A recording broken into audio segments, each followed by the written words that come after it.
of the Rebel Radio podcast, and live and in-house and sitting next to me, and don't touch my leg, Matt. That's weird. Oh, sorry. And, how, man, I'm going to start the show by announcing that we will be back at Compalooza this year. Boom, baby. You heard it here. We knew it was a foregone conclusion, but we got the official announcement that we are welcome back at Compalooza, and it's Memorial Day weekend. I kind of know we're recording, but I'm not allowed to officially announce that yet because the schedule could change. But we are going to likely be doing an Indiana Jones type panel for our show this year. I don't think that's going to change, but I just say likely, just in case for some reason we decide to, we want to do something else. Yeah, like Howard the Duck, That probably won't happen. Yeah. But it will be Memorial Day weekend at the George R. Brown Convention Center, and come out and see us when we do our live podcast, and come out and see Carl Urban and guys Jack from the boys, Quaid. The cast of Arrow, which are they still relevant? Shatner. I don't know. William Shatner, dude. Shatner's there. Vampire Diary dudes, if you're looking for a reason to drag your chick says you can't go, well, hey, come with me. Those guys from the CW that you drooled over all the time are there. Now you have a reason, to entice your woman to go with you. That's a good point. And lots of things to buy and see, and artwork and things to do at Compalooza. It is a multicultural, fandom convention that's been going on. The voice of Krillin's going to be there for a long time. Yeah, and so it'll be good shit, man, for sure.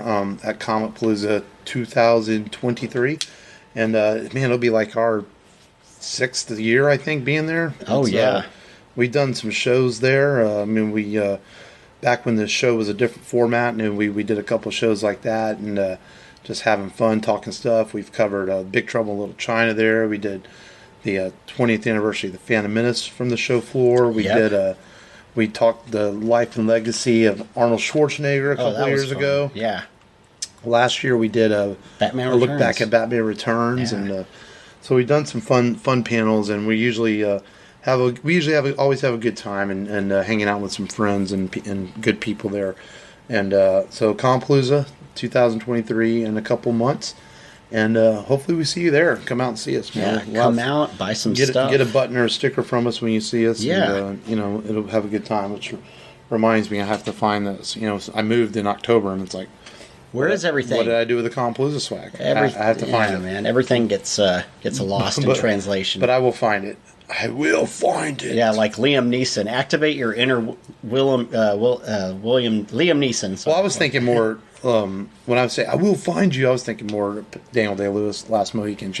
Oh, okay. No matter what, I will find you. I thought you were like, I will find you. One of the greatest scenes in that movie. Yes. Under the waterfall. But man, it's been a week. A lot has happened this week in life and pop culture, and so lots to talk about today. And I think it's going to be a good, fun show as we inch closer to episode 350. And that being said, I hope people realize that you might get a lot of Indiana Jones from us between Compalooza, episode 350, which will be Last Crusade, and we're considering doing Dial of Destiny as a full show too when it comes out. So you're gonna get, if you like Indiana Jones, you're gonna get your fix on the Rebel Radio podcast, and we like Indiana Jones. Yeah, we like Jones, dude. I mean, honestly, it's probably my Dr. Jones. It's probably my second favorite franchise of all time next to Star Wars. I mean, I love Indiana Jones, and we're going to talk about the new trailer here in just a little bit. Well, you sure it's not the Fast movies? No, it's not even close. They're the Lord of the Rings echelon of movies. Dude, they showed that trailer in front of the Mario Brothers movie, and I was just like, I'm just shaking my head at it now. I mean, there's cars, like, I don't know. I think they should just go full on ridiculous with it and have them like time travel to fight the dinosaurs. There's some rumors of a car in space or some shit in this one. I don't know. Oh my god, that would be. It's like I almost want to see that. Just I can just see Ludacris jumping from space and go, "Yeah, we family in space. We family in space." There's a funny TikTok video going around about how they can't pitch the idea, and this guy's like, "We're gonna smash cars. We're gonna drop over space." And then we're going to CGI Paul Walker, and it's all going to be about family. That's it, family right there. Family, baby. And then all of a sudden, Vin Diesel has a mom. And for some reason, Aquaman is trying to take out Vin Diesel now. Oh, that's the thing in the trailer. You can tell Jason Momoa did this for a paycheck. Even in the trailer, he's absolutely hamming it up. Oh, definitely. He's just like, you know what? Just pay me some money. Yeah. You know? This is definitely a Michael Ironside Highlander 2, a Colin Farrell Daredevil from last week. You name it. It's a hammy performance. But speaking of, though, man, I did take the kids and saw the Super Mario Brothers movie. And, okay, let me put this into some perspective from an adult for the first 15 minutes of the movie. Yeah. The first 15 minutes of the movie, I'm holding on going, oh my God, what is going on? It's like an anxiety attack. They're plumbers. They're trying to fix something. Things are breaking. And I'm like, I'm not going to say I had a panic attack. I don't want to sound that bad, but as an adult, I'm like, you're thinking of the adult stuff. What the frack is going on? So I had to suddenly jumpstart my mind and put it into kid mode, if that makes sense. Yeah. And then once I did that, I enjoyed it. It's so fast paced. It's definitely one of those kid movies that does not lose the kid's attention. No, it does not. But once I got into it and put myself in that right mode, I had a lot of fun with it. The kids loved it. It's funny. It's adorable. It's adventure. It's got everything for a perfect kids movie. And if I had to pick an ass clown of the week, our little funny news segment we sort of unintentionally started last week, it's all the idiots who complained about Chris Pratt. It was fine. It's just a voice. Okay? It doesn't matter. Just because the internet exists doesn't mean you need to voice your opinion about every stupid little thing that's out there. Exactly. But that said, though, Jack Black was great. He said he found his inner Darth Vader to be Bowser, and you could sense it, Yeah. For sure. Charlie Day was good as Luigi. Although I thought all the voice acting was fine. I had a lot of fun with the movie. If you've been playing Mario games for 40 years, like a lot of us have, you'll catch... people said, you might have read on the internet, there's lots of Easter eggs. When you're thinking Easter eggs, you're thinking like, it's Mario Easter eggs, straight up. I didn't really catch anything that was non-Mario, but there's nods to pretty much every game that's ever existed in the Mario universe. And every show. Yeah. I thought a certain one-season show that I used to like growing up, and I thought it was awesome, the callback to it. Yeah, that was towards the beginning of the movie. I remember that. Yep. And so that said, it's a heck of a lot of fun. It's got sequel written all over it because it's making a shit ton of money. Hell yeah. No one can touch it. And Jack Black is the movie's biggest fan. He's been out there all week pushing for Pedro Pascal to be Wario in a sequel. Yes. And he says, Bowser can come back. We can base the game on Bowser's revenge. And Jack Black's just playing it up. It's great, man. Dude, yes. And it was fun. It was definitely worth the wait. This movie was supposed to be out back about a year ago, and it got pushed back to like November at Thanksgiving. Then they pushed it back again 6 months to April release. And, so it's been a long time coming, and well worth the wait. Nintendo's very tight with their license, and Nintendo was very particular about who did a Mario Brothers movie, and they felt that Universal and Illumination Entertainment would do it justice, and they certainly did. Definitely. They did a really good job. They knocked it out of the park, and they have you wanting more. Yeah. No, it was fun. If you're hesitant, and there's not been a lot of family fare at the theaters since in the COVID world over the last couple of years. A lot of stuff is either going direct to streaming release. There's been a few things like Minions and a couple of Disney movies, but this is a big one, man. It's worth going to see. Yeah, the biggest one. And it's only an hour and a half long, so it moves quick. But definitely fun. As a longtime Mario fan, just enjoyed all the little things in it that they showed, and it was cool. So definitely can't wait for a sequel, man. Yeah, probably be a couple years away, but we'll get one, I'm sure. They're not going to sit here. I mean, the thing's already made $500 million worldwide, a couple $100 million domestically. I mean, they're going to do a sequel. Yeah, they just see green in their pockets. And it's funny because last week, John Leguizamo was our Ask on of the Week, and for mocking this movie and saying there's no representation. I still dude, it's just a movie. It's an animated. It's an film. Animated movie, and and at the end, it was about family. Exactly. I mean, Mario and Luigi. That's right. And but we'll talk about Leguizamo here in today's feature film, which strangely, he might be the best part of the feature film we're watching today. But we'll get to that. I don't know. I challenge you on that one. We'll get to it. We'll get to that in a little bit. I saw a not as good movie that I thought was going to be better than it was. It was, touted from the writers of A Quiet Place, obviously, very good, tense, thriller, horror movie.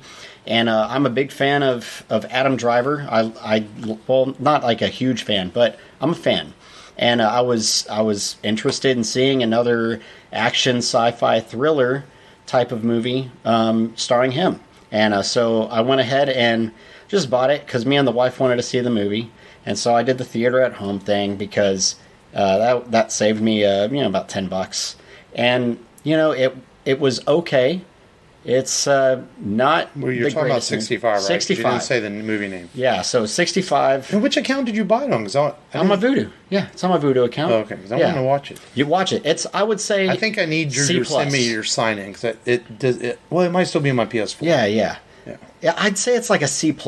I've heard it's kind of a fun action movie. There's a lot of walking. I feel like Randall from Clerks 2 is like imminent in my mind. Kind of watching this movie, walking and more walking. Yeah, you liked my return joke I sent you yesterday. And it made me think about that. So there's a lot of walking in this film, and one thing about this film that really. They kind of missed the boat. I want you to watch it, so I won't spoil it. But cause they spoiled this. Probably the biggest part is that there's 65 million years in Earth's past in the prehistoric. See, I didn't know that because I don't think I ever really saw. It says it in the trailer. Oh, see, I don't think I ever saw a full trailer. I just saw advertisement for it. And I was like, I kind of want to see that. The first teaser trailer that came out didn't tell you much. You see a flash of a T-Rex in there. The picture is fucking spoiling, man. But it misses the boat to have this this Planet of the Apes style reveal. Damn you all to hell. I don't know if Adam Driver would sound good saying that, but I would love to see it. But it's still fun to watch. I would say it's worth a rental. So if it comes down to $5, $6. Definitely worth it. Hopefully, Peacock or Paramount Plus. I think it's a Paramount movie. Yeah. It may have it in another month or so. Yeah, it'll probably show up there in 45 days. So check it out if you want to see Adam Driver. It's cool seeing him, in a futuristic movie again, like Star Wars. I like his acting. He's a good actor, and I feel like he brings it in this film fairly well. There's been rumors circulating that. Now, Michael Mann is not even confirmed as even doing this, because Michael Mann is not even say he's ever going to direct another film because he is getting older, but there's been rumors circulating that Adam Driver would play a young De Niro in the Heat sequel, which is the book Heat 2, which was partially written by Mann, apparently is like a prequel when De Niro's character became a bank robber. But I don't take much precedence in rumor because it just kind of... You just never know. They wrote the Heat book sequel as just kind of fun. They're not even worded there's going to be a sequel. I also feel like it's a movie that you don't need to do another one. It's like, leave Heat alone. Leave the legacy alone. But intact. Other than seeing Mario, I did this week, amazingly as busy as I was, I found time to... I finished the entire first season of The Bad Batch. Nice. Which I know we're going to talk Mandalorian in a minute, but The Bad Batch is a show that I guess when it came out, I watched the first 2 episodes and like I couldn't focus. I was like, I don't know if I really like this. It's post Clone Wars. I wasn't feeling it, man. But I highly recommend it. Give it a chance. As you get into it, it's some of the best written Filoni animated stuff he's done. It's really good because it deals with the aftermath of Order 66 and how some of these clone troopers that were able to get rid of their inhibitor chips and still be good guys, and they're dealing with what they did, and they're dealing with their service to the empire that they realize now is terrible, and trying to turn their life around by almost becoming not really mercenaries, but like mercenaries because they're trying to survive. And it's really well done, and there's ties to rebels in this. We see a young Hera. There's ties to the clone program. There's ties to how stormtroopers come about from normal clones. So much Star Wars lore in it, and I'm looking forward to getting to the second season too. But it's a show, like I said, at first I just couldn't get into it. I normally don't have much problem getting into anything Star Wars, man, but the Bad Batch, it's good, man. It's Rebels level. I think it's up there with that. And don't get me wrong, it's got a couple episodes. It's only 16 episodes in the first season. There's a couple episodes that are lackluster, but that's every show. Not every episode's going to hit. I've seen the first season, but I guess I need to. There's only one season out right now, right? Two seasons, right? The second season just finished. Oh, okay. A couple weeks ago. I need to check that out. So you've watched the first season too? Yeah. So I didn't spoil anything for you then. So you feel the same way I did, like the way it ties into Star Wars lore and like these soldiers finding their place in a new world, basically. Yeah. I like how they explain that they don't have the chip that the other clones had, and that explains why they were kind of immune, why.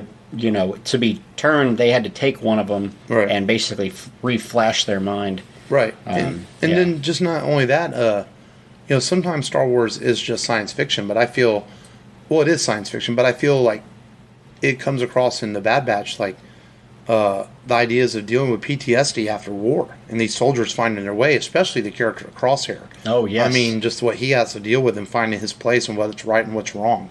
Because he's been told to follow these orders his whole life, and then he has to figure out who he is, why he's doing this.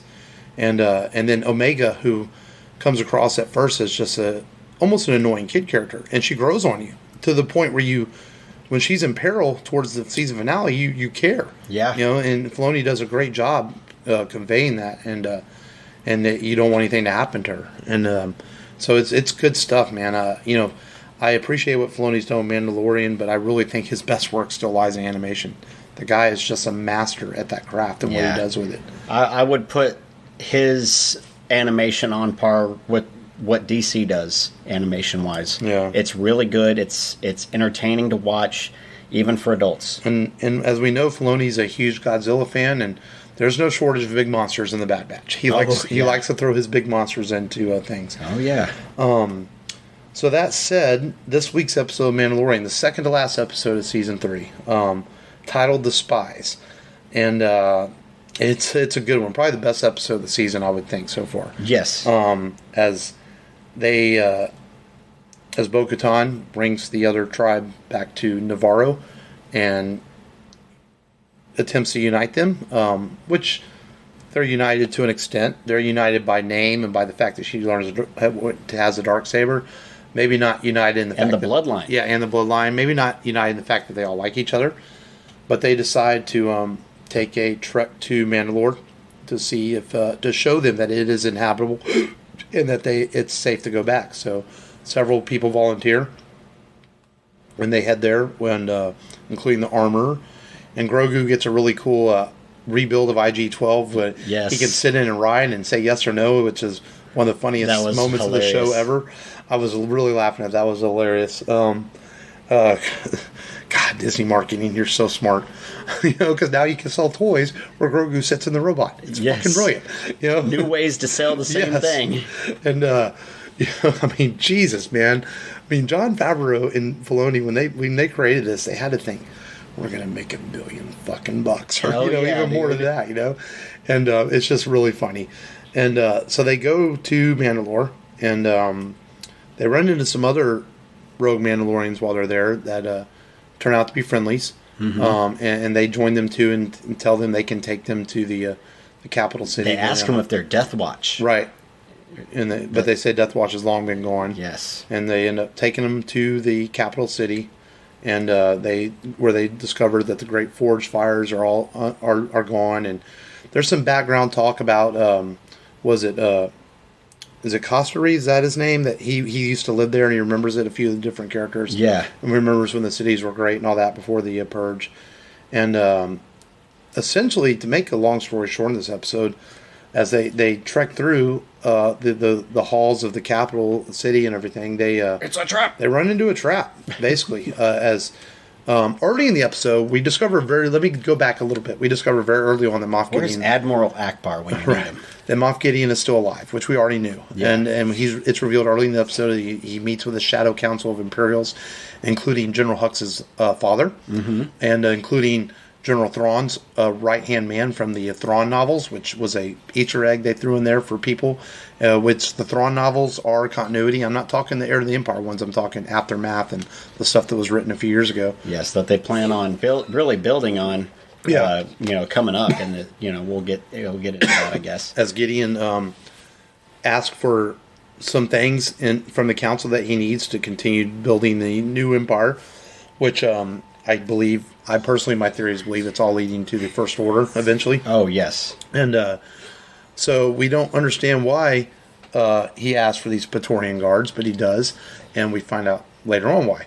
Am I saying that right? Praetorian guards? Praetorian. Yeah. The red ninja dudes. The red ninja dudes. Yeah. So as we move forward, they walk into a trap. As they see these troopers approaching that look like Mandalorians, they're like, oh, those aren't Mandalorians. And there are some sort of troopers that are flying with jetpacks and wearing Mandalorian-type armor.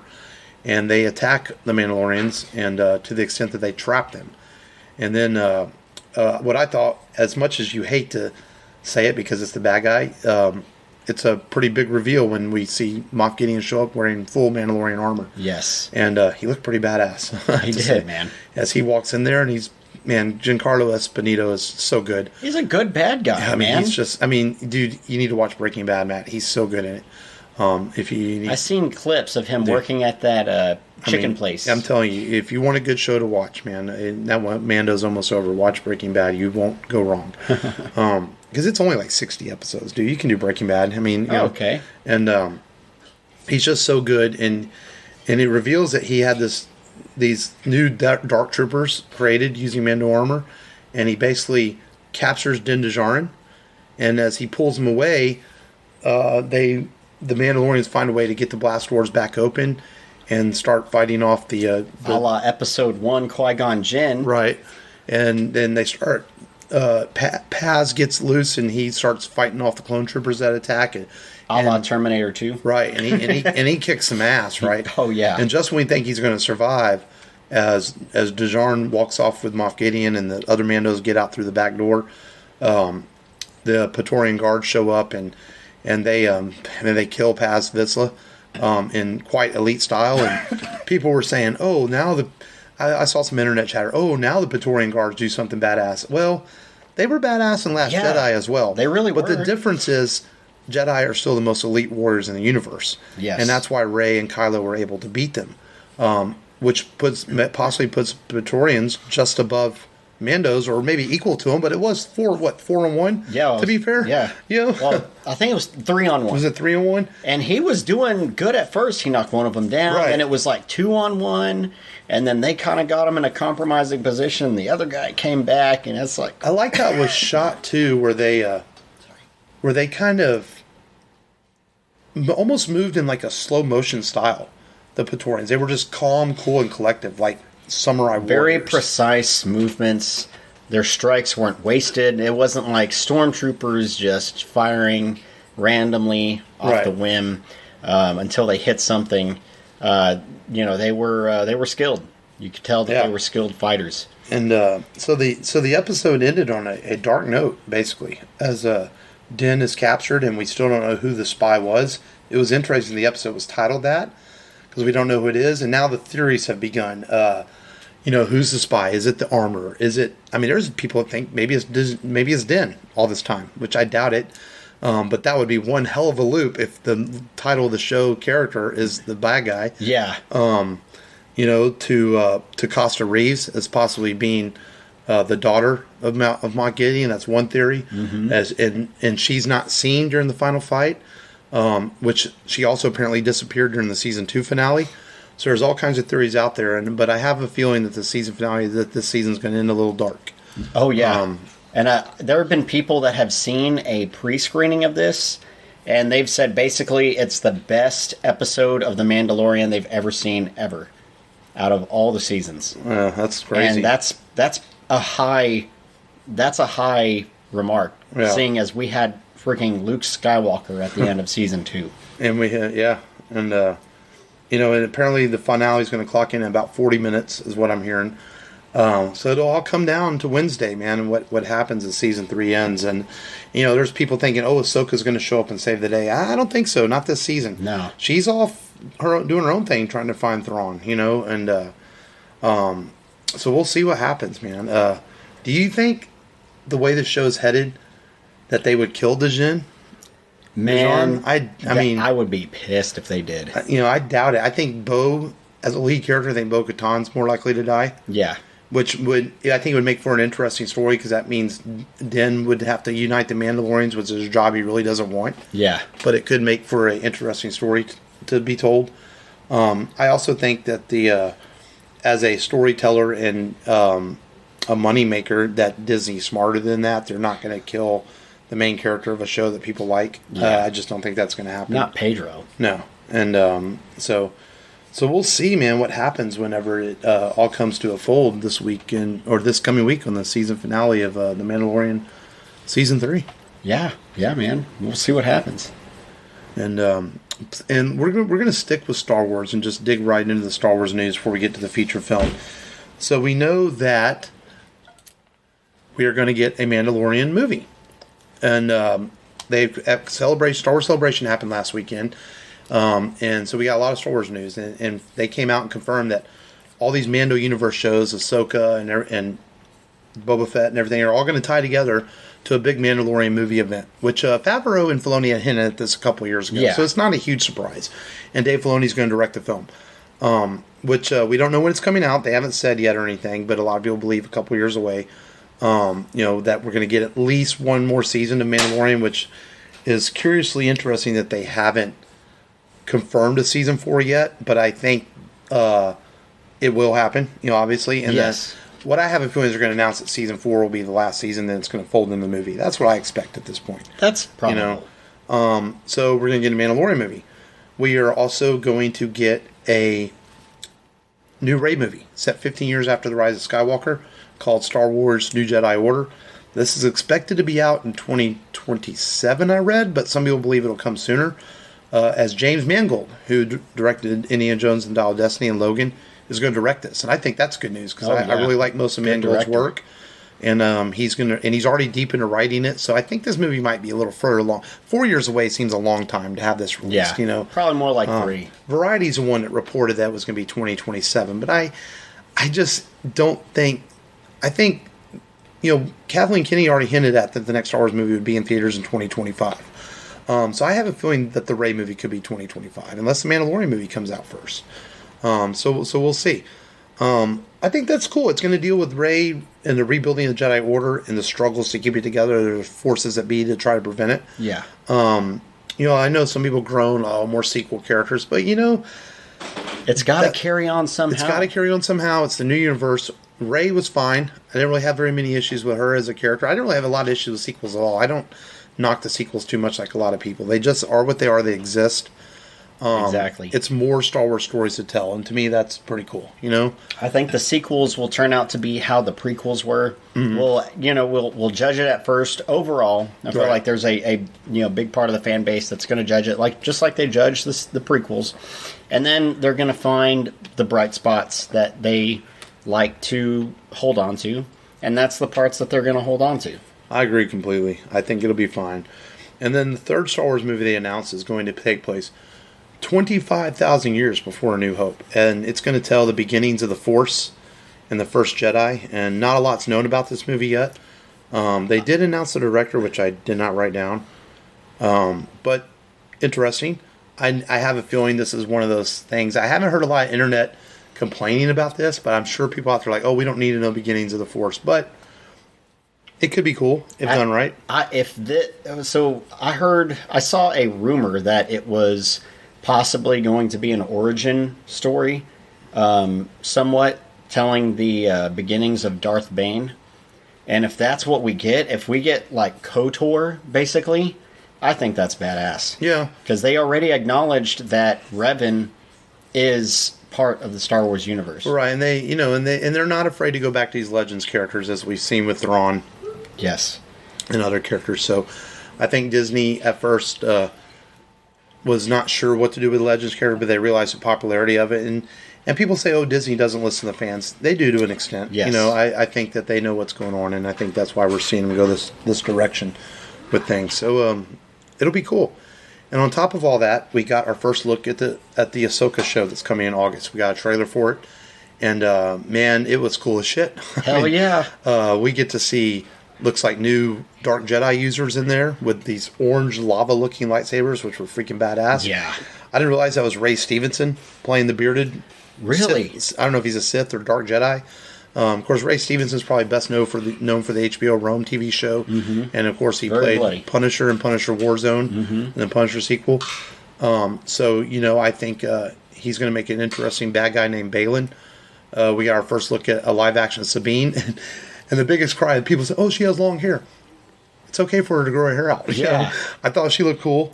People will complain about everything. Yeah, we get a first look at Hera being played by Mary Elizabeth Winstead, and I thought overall it just looked like a really great Star Wars series. It does. It looks good. I'm excited for it, and it's gonna bridge another gap in the Star Wars timeline and lead us into A New Hope. We got a brief glimpse of the back of Thrawn's head. Yes, too. Which is going to be played by was it Ben Mickelson, which is Mads Mikkelsen's brother. Yes. He did the voice of Thrawn in Rebels, so another live-action character like Katie Sackhoff bringing her character to life, and we're getting the same now with Mads. And, some people say, well, how come, what's his name, Taylor did not play Ezra because he's older? Well, he doesn't really look like Ezra. No, he does not. Not that Mikkelsen really looks a lot like Thrawn, but I think he can pull it off, yes. with his looks, with makeup and stuff. But and I have heard some complaints about that already. Oh, he doesn't look like Thrawn from the animated series. Well, some characters just aren't going to look exactly the same. Yeah. Katie Sackhoff doesn't look exactly like Bo did in the show, but she pulls it off with the hair and everything. So yeah, it's fine. So I'm looking forward to Ahsoka, man. I think it looks awesome, and I wish it wasn't August because it feels like a long way away to wait. There was also a leaked trailer for The Acolyte, which hit. Which, from what I saw from the leaked version, it kind of looked like a Star Wars Summarize, almost, from what I saw. Yeah. And this is another show that's like, it's during the High Republic era, I guess a few hundred years before Phantom Menace and the sequels. And I think it's coming out early next year. I don't think it's this year. I think it's coming out next year. Yeah, next year. And it looked interesting. I was a little surprised we didn't get any Skeleton Crew footage, since it's already done filming. Yeah. And it's the Jude Law-led Star Wars show. We also got an announcement that we just talked about the Bad Batch earlier, that it's going to come back for one more season. It'll be the final season of the show. So that's good news, as they'll get a conclusion to their story. And along with all that Star Wars news, we got a new trailer for Indiana Jones and the Dial of Destiny at Star Wars Celebration. And I was already sold on this movie. I'm sold even more. It looks like they definitely fixed the horse CGI, which people complained about in the first trailer. It looked a lot better in this trailer. It looks like it's got all the classic indie jokes in it, and just adventure, excitement, everything you expect from an Indiana Jones film. I can't wait for June 30th, man. And they brought back the best bad guys from the Indiana Jones movies, the friggin' Nazis. The Nazis, yeah. So it's all going to be tied together, and it looks like James Mangold and his crew, and Steven Spielberg, even though he didn't direct it, is a producer on it. And it looks like they're going to send Indiana Jones out in good fashion with a good final movie. And we'll know in a few weeks when it plays at Cannes Film Festival. I think May 14th it premieres or somewhere around there. And we'll find out our first word on how the film is. And, I think my gut feeling tells me this is this year's Top Gun, a nostalgic thing. That everyone loved Top Gun, and I think Dial of Destiny is going to be great, and people are going to go out in droves to see this film. Yes. I have a good feeling. I think that's a good prediction. We're going to stick with Disney before we do a little bit of DC news. And we got our first look at the Marvels this week. Coming out in November. It's this Captain Marvel sequel, which also has, what was her name? Rambo in it? I can't think of her first name. Monica Rambeau. Monica Rambeau and the girl from the Miss Marvel TV show, as they all joined together. The trailer didn't do a lot for me. I was just like, oh, it's not a Marvel movie. Yeah. It looks kind of, just generic. Yeah. And a lot of people took to YouTube to dislike the trailer in heaves and hordes. I'll probably go see Guardians on the big screen, but I'm waiting for Ant-Man and Wasp to hit Disney Plus. I think it's hitting at the end of the month or something. And right now I have a feeling I might do the same for the Marvels. I'm like, I'll just wait for this one. Oh, yeah, definitely. I already have my Guardians of the Galaxy tickets. And my thing is, too, like, they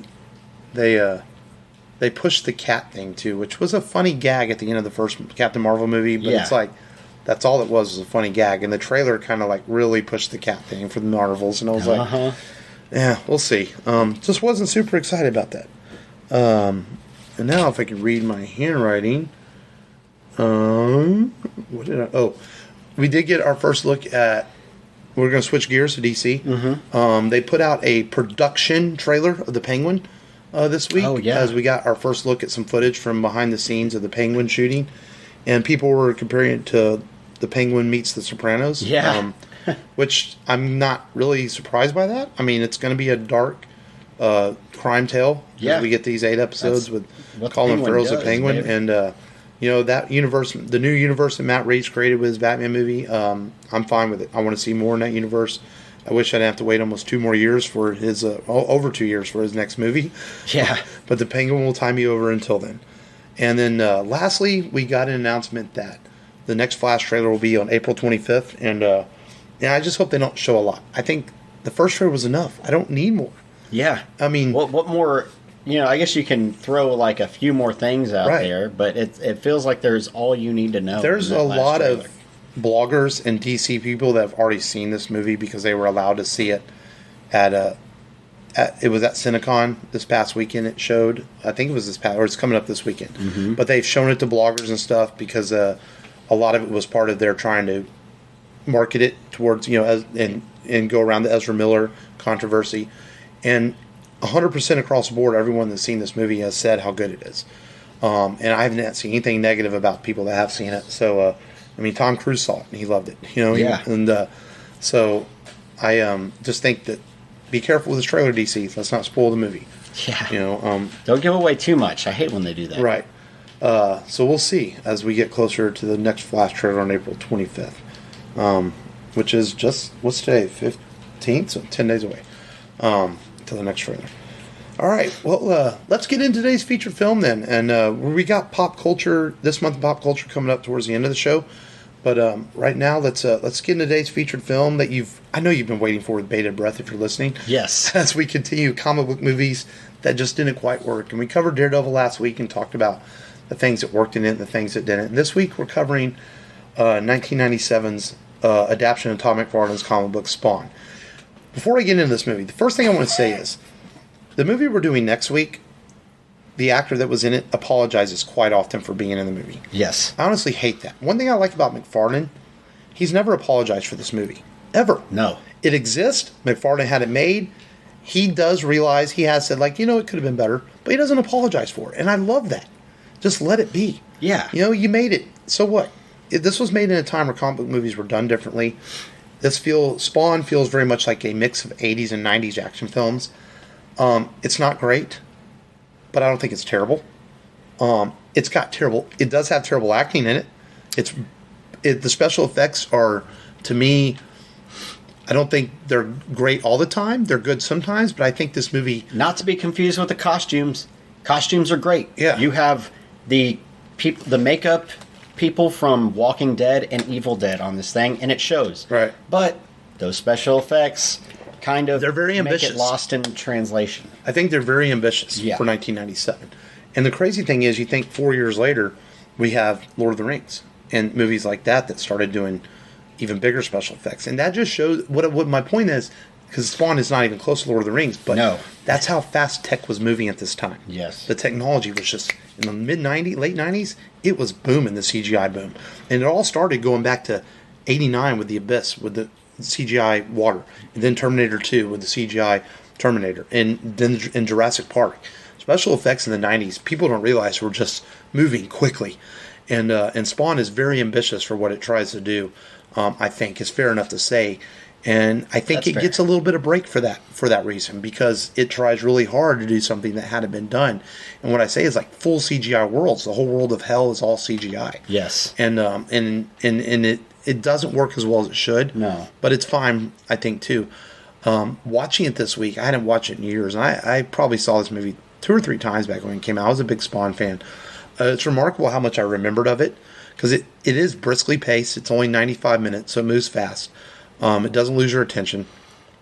And it's hard to describe this movie because Spawn is almost an unadaptable comic book. Yeah. And McFarlane has talked about that recently, as like how to bring it to the big screen in a reboot. Because it's like the whole premise didn't really make sense whenever you thought about it.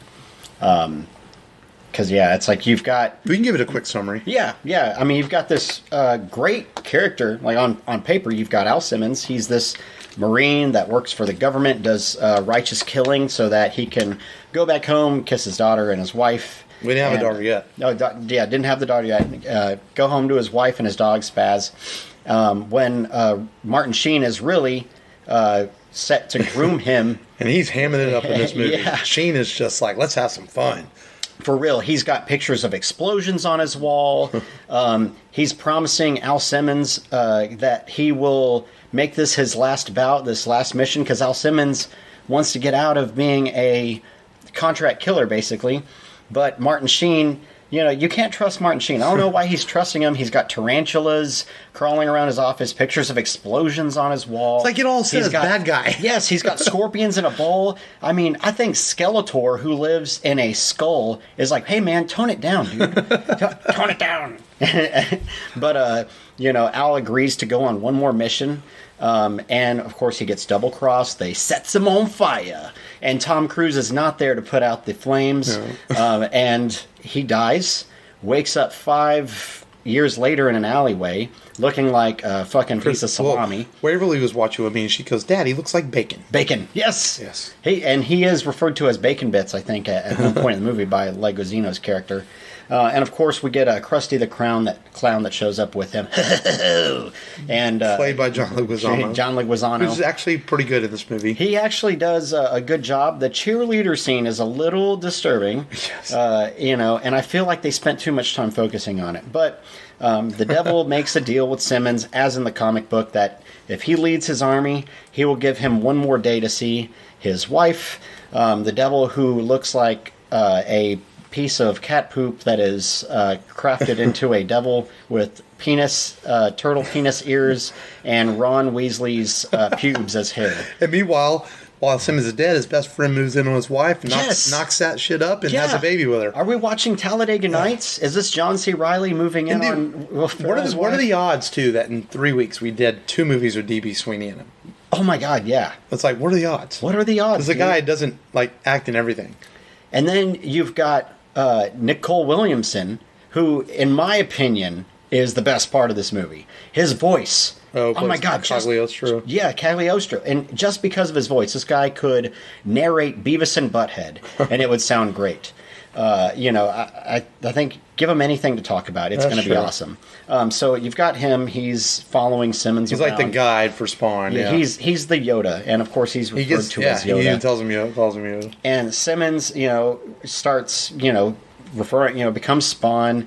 He tries to bust in on a party, a la Batman. Yes, I was going to say, right from Batman. Yeah, and starts, trying to assassinate the man that set him up, but is learned that, this is just what the devil wants him to do. Right. And so I guess to unleash the apocalypse, the Violator, played by John Leguizamo, wants him to install this heart monitor in so that he can blow up the whole world if he dies. But what doctor would reasonably install this thing on somebody? I don't get it. But right? I know, right? Anyway, what? Yeah. And we get led into this little training montage with Cagliostro, and he just destroys one bottle. It's weird. He does one thing to hone his powers. It's like if Luke lifted one rock, and Yoda says, "Okay, you're good," or if the Karate Kid just did wax on, and then he's like, "All right, now go out there and beat some ass." It's a rest training montage. I feel like we needed a longer one. There's a director's cut of this, which I don't think a longer training montage. It's just a couple of jokes and words. Yeah, it really doesn't change much. A couple of bad words. And so, zoom forward. Martin Sheen is trying to rile up Spawn at the end so he can keep his end of the bargain, which is said a ton of time by the Dr. Claus sounding devil, who looks like Sauron's pet chihuahua. And I'm trying to remember. I think I read somewhere that they tried to hire a famous voice for that, but it didn't work out. Really? Yeah, and then it ended up being some generic voice. yeah, what's weird, what throws me off about it, not only does it look rough, but his mouth doesn't even move with his words. I'm like, what? The devil's probably my biggest nitpick of this movie, obviously. But Simmons is able to hone himself down and removes the detonator, and he destroys the Violator, all the spawns in hell, and saves the day. And says, hey, buddy, keep on banging my ex-wife. Right. The parts that work in this movie are not Michael Jai White's acting, because he's probably the worst actor in the movie. Even though Sheen hams it up, but at least you buy into Sheen's hamming it up. You know he's doing it on purpose. Where Michael Jai White just looks like he's stoned and not into it the whole time. Yeah. But his suit is awesome. I think they do a good job making Spawn look cool. Looks better than Topher Grace in a black suit. Yeah, the special effects come across good. The Violator, I think between Leguizamo's clown version and when he turns the Violator, I think that's all well done. Yes. I think the story, it's simplified for the movie and it's fast paced, but it's not hard to follow. It's pretty easy. I think it has some decent action sequences in it, especially in the real world. Maybe not the hell world, because that, like you said, that part's a little bizarre. Spawn has to learn how to use his powers, and it's in the comic books. It's much more explained. When he runs out of powers, he could die. Yes. Cagliostro kind of throws that at him in the movie. Then it's not even really talked about again. It's just like, okay, don't use all your powers.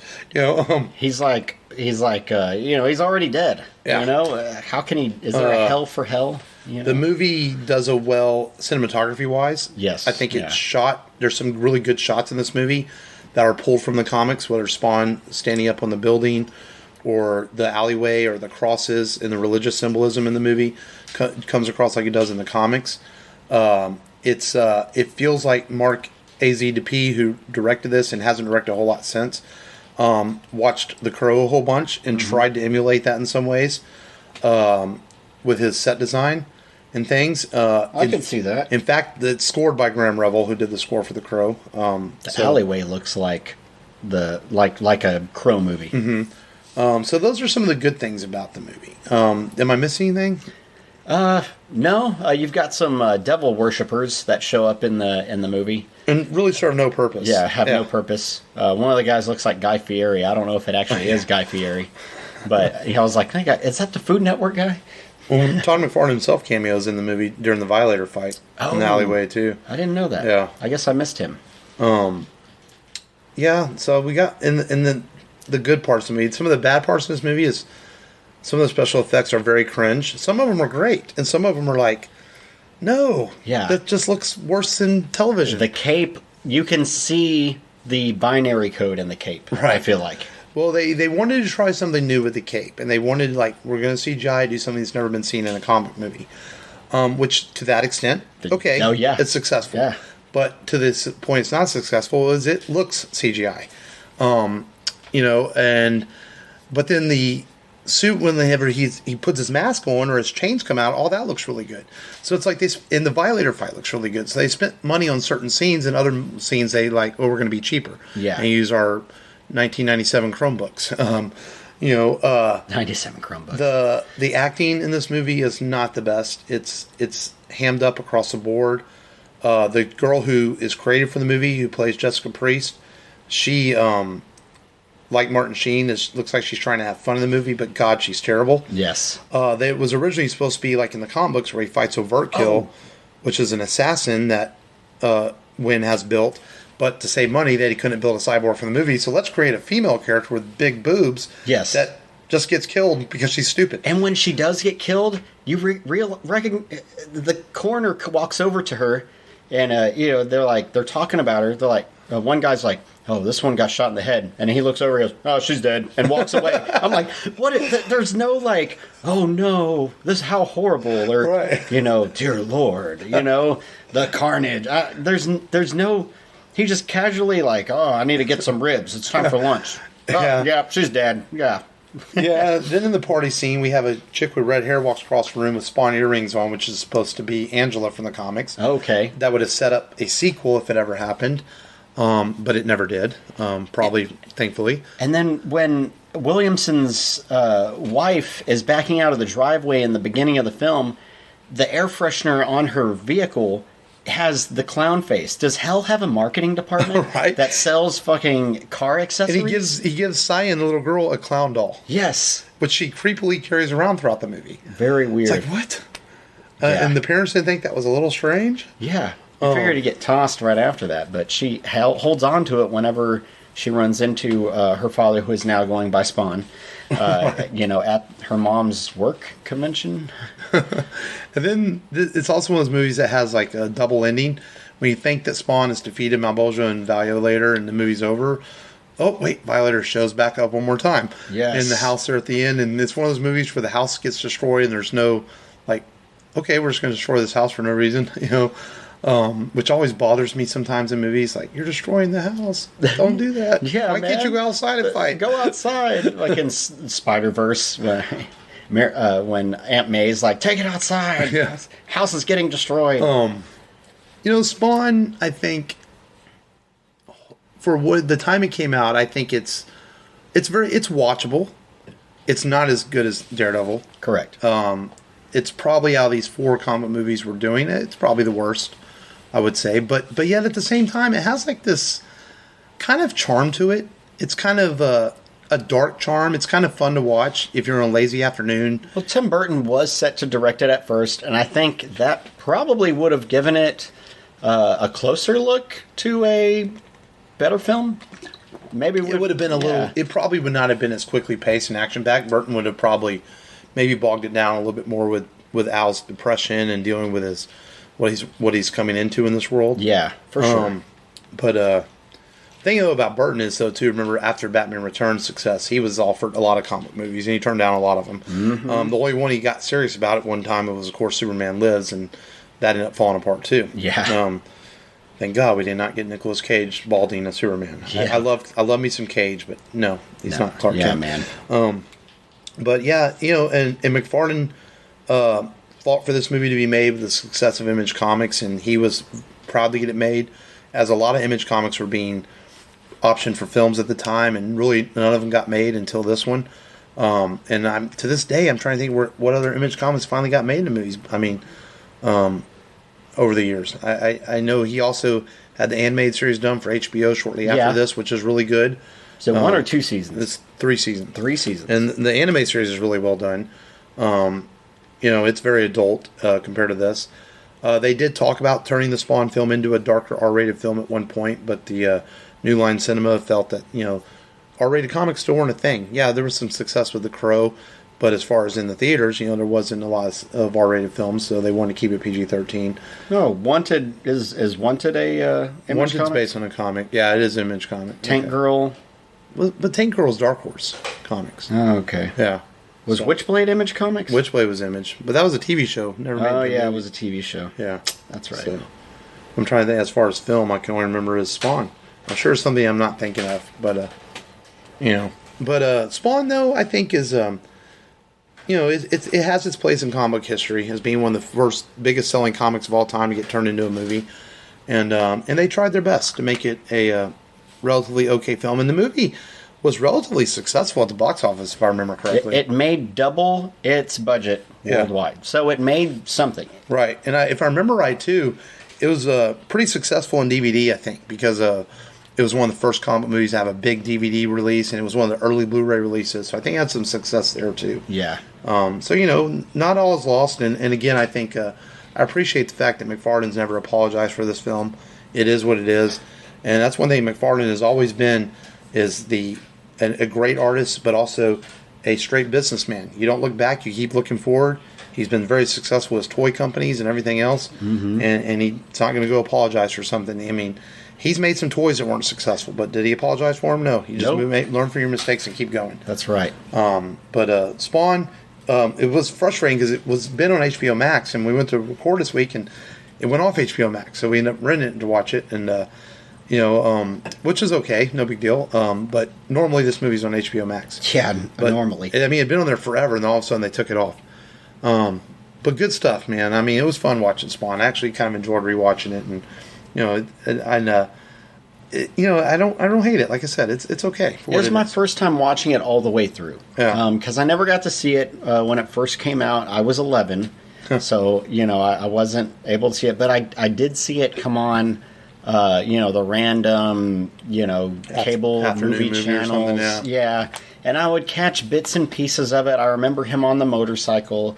I remember him busting through the ceiling, shooting guns, and that's really all I kind of remember. That is the one scene in the movie that it's kind of weird, like when he's going on his way to his back to home to stop Wynn from hurting his family. Yeah. And the Violator just sort of randomly shows up to rile him up. It's almost like they wrote that scene like, we just need to make the movie a little longer, so we need an action scene here. And we got some explosions so we can blow some stuff up. Yep. The scene almost doesn't serve any purpose except to have a random action scene in the middle of the movie and throw some cool special effects with Spawn doing some cool shit and his caping in the fire and all that. Yes. And to that extent, it works. But it's definitely a 80s, 90s action style film. For sure. I mean, so, it sits on like a 5.2 on IMDb, so it's nothing spectacular. No, but barely passable. Yeah, so, Spawn. Enough man. said. All right, man, it's the middle of April. We always do this fun. We do pop culture this month in pop culture history once a month, where we talk about some things that have gone on in this month in the history of nerdism. Yeah, so we try and include wrestling on here sometimes for you wrestling folks.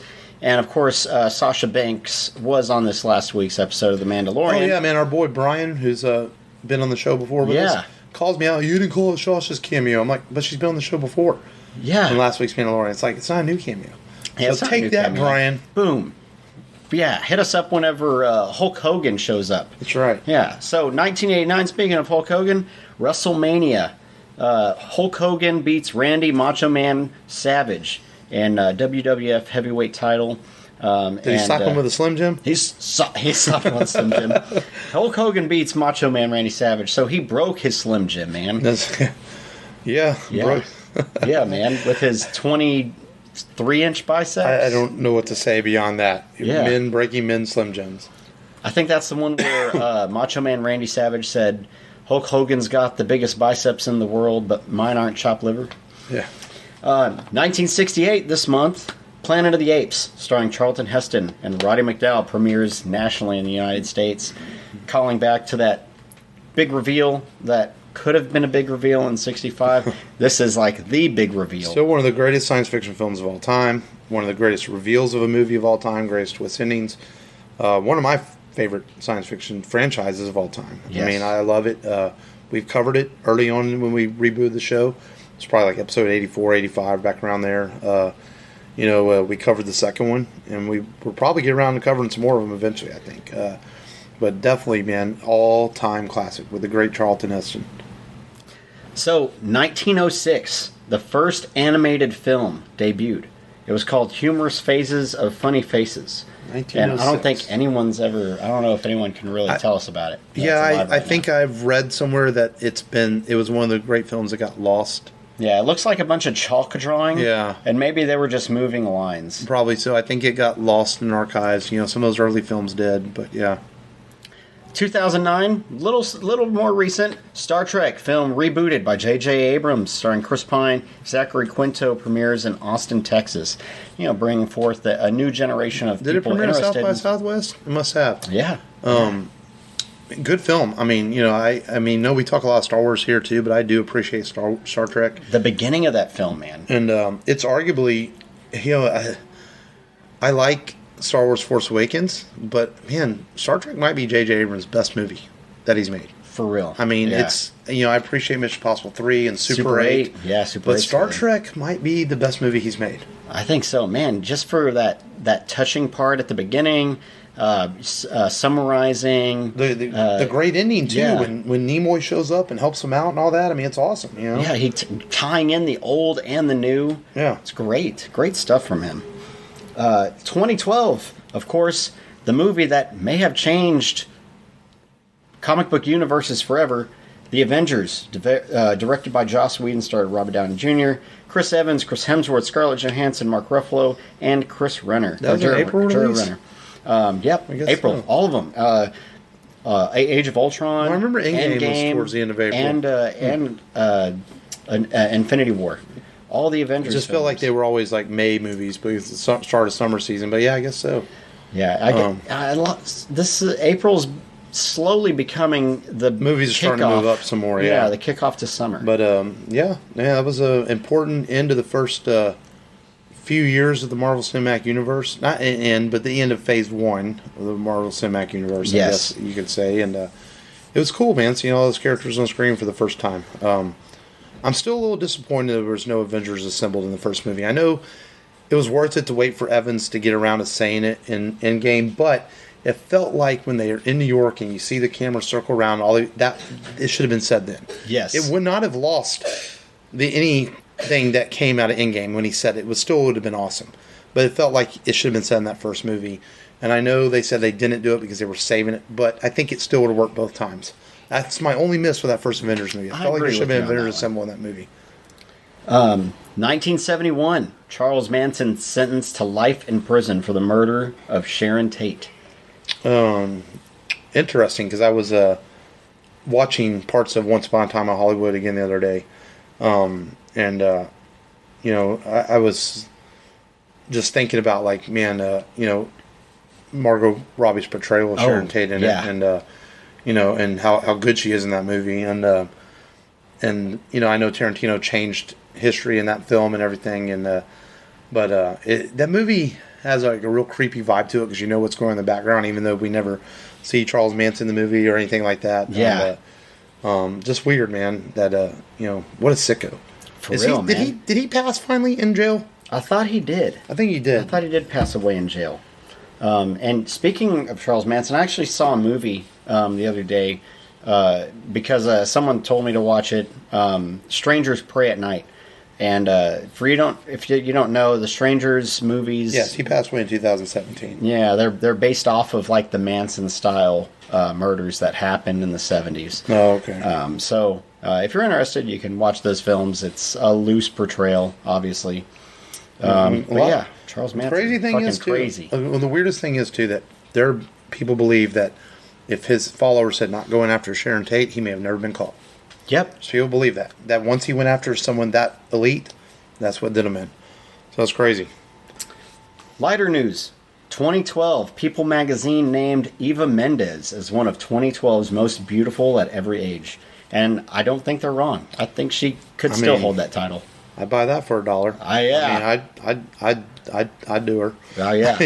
Well, she's out of the spotlight now. She's chosen to raise her family and retire from acting. And she hasn't ruled out ever coming back. But for now, she did her interview pretty recently. I remember reading correctly, and she says as of now, she's not coming back. She's taking care of her children. And hey, some things that's are more fine, important, man. Hey, you know? Yeah, I will never disrespect someone for that.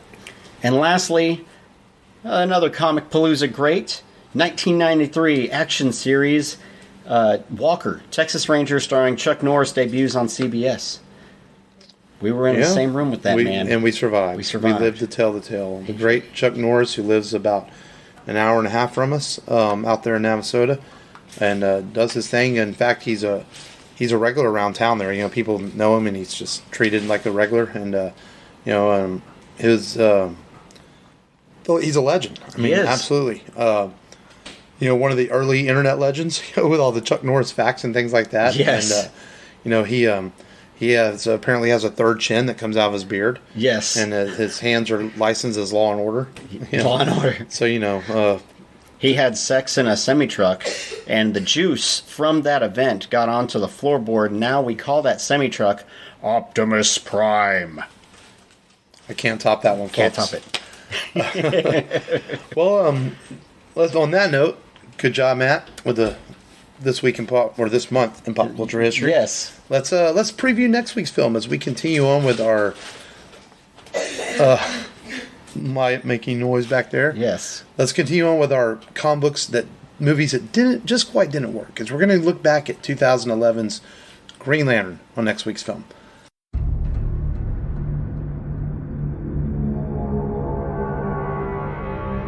great light has gone out in the universe. Worlds annihilated. Lanterns, we face an unprecedented danger. An enemy powerful enough to destroy entire civilizations. To fight this enemy, the Ring chose a human.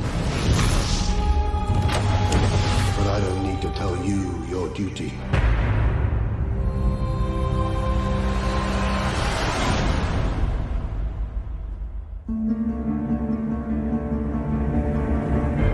Your name. Hal Jordan. The Ring chose you. Take it. Speak the oath. Speak the oath, because everybody knows the oath. I pledge allegiance to a lantern that I got from a dying purple alien. So, this is the chosen human. The ring turns thought into reality. Its limits are only what you can imagine. The sword of human.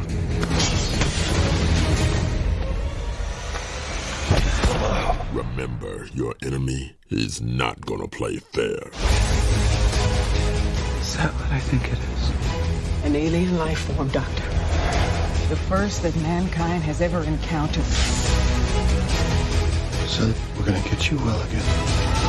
I've never felt better in my life. They said they wouldn't have chosen me if they didn't see something that I don't see yet. I see it. You have the ability to overcome fear. Stay here. No problem. If you die, innocent lives will be lost. Your world will be annihilated. Help me save my planet. Fight it. Fight it with me. Brightest day, blackest night. No evil shall escape my sight. Let those who worship evil's might beware my power. Green Lantern's light!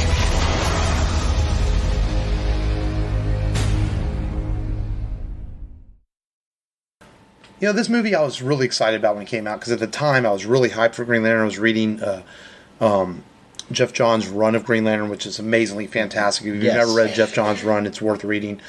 And I was fine with the casting. I was fine with Mark Strong playing Sinestro. Mark Campbell directing, who directed GoldenEye. This had everything working for it. Then the movie hits. And it's great for about an hour. And then all of a sudden, the last 40 minutes are like, wait, what just happened to this movie? Yeah. It's like they're like, okay, let's turn up the speed. Yes. How everything's happening. I bitched about the training montage in this week's film, but there's actually a lengthy training Yes. montage in this film next It week. has some similar problems to Daredevil, where they maybe tried to cram too many comic issues into one movie. Yeah. This movie also severe studio interference. I said Mark Campbell. Martin Campbell was the director, and we'll talk about it next week. Where the studio wanted the movie out for summer. Martin Campbell went to the studio, said it's not gonna be ready. We needed to push it back to fall. Warner Brothers wasn't having it. So basically, Martin Campbell never got to complete the film he wanted to complete. And we'll talk about all that on next week's show as we look back at Green Lantern, which is on HBO Max. Yes. And I own it anyway. Yes, I actually own a copy of Green Lantern. Just as a fan, I wanted to buy it back when it came out. The movie that made Ryan Reynolds leave ScarJo for, what's her name? I know you're talking about Chicken. Yeah. Blake Lively. Blake Lively, And yeah. not that she's bad, but you don't leave ScarJo. Yeah, man. I feel like you're leaving an A for a B plus. Yeah, she's still good, but it's still a downgrade. Yeah. Ryan, what were you thinking? Dude. So that's next week on the show as we'll discuss Green Lantern. And remember the RebelRadioPodcast.com for all your Rebel Radio needs, and follow us on all podcast apps, Spotify, iHeartRadio, Apple's Podcast, and a few more, Amazon Music, and some I can't remember. We're on a lot of them. A lot of shit. Podchaser, and there's a few of them out there that we're on now. And but thank you as always for listening. We do appreciate it 110%. And again, we'll be at Compalooza. Hopefully, maybe we'll see someone there that listens to the show and actually really does listen to it. I have friends that listen to the show and stuff, but I would love to have some rando just say, hey man, I really like the show. Yeah. I've never really had that happen.